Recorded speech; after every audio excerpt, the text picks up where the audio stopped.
కాళేశ్వరం సరస్వతి పుష్కరాలలో కనీస వసతులు ఏర్పాటు చేయలేదని భక్తుల ఆగ్రహం వ్యక్తం చేస్తున్నారు. ప్రభుత్వం 35 కోట్లు ఖర్చు పెట్టామని ప్రచారం చేసుకున్నారు.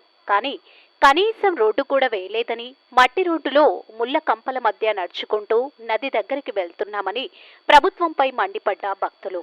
కూడా అన్ని ముళ్ళ కంపలు, రాళ్ళు, రప్పలు ఎట్లా పోతామండి చెప్పండి? నువ్వు అన్ని చేసినావు, అన్ని చేస్తాను, నేను ఇన్ని శాంక్షన్ చేసిన, అన్ని చేస్తాను అన్నప్పుడు అన్ని చేయాలన్నా వద్దా? ఏది లేదండి, మాకైతే ఏ సౌకర్యం లేదు. 35 కోట్లతోటి చేసినావని ప్రచారం చేసిండ్రు.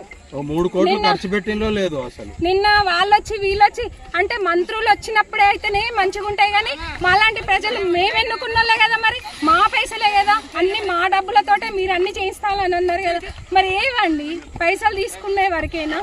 మేము ఇన్ని కష్టాలు పడాలనా? మరి ఎందుకు ఇన్ని ప్రచారాలు చేస్తాను?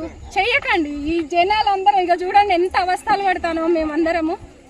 మా కోసం పోసుకోవడానిక మీరు ఇన్ని ప్రచారాలు చేసేది? మా డబ్బులు తీసుకొని మీరు బాగుపడ్డానిక?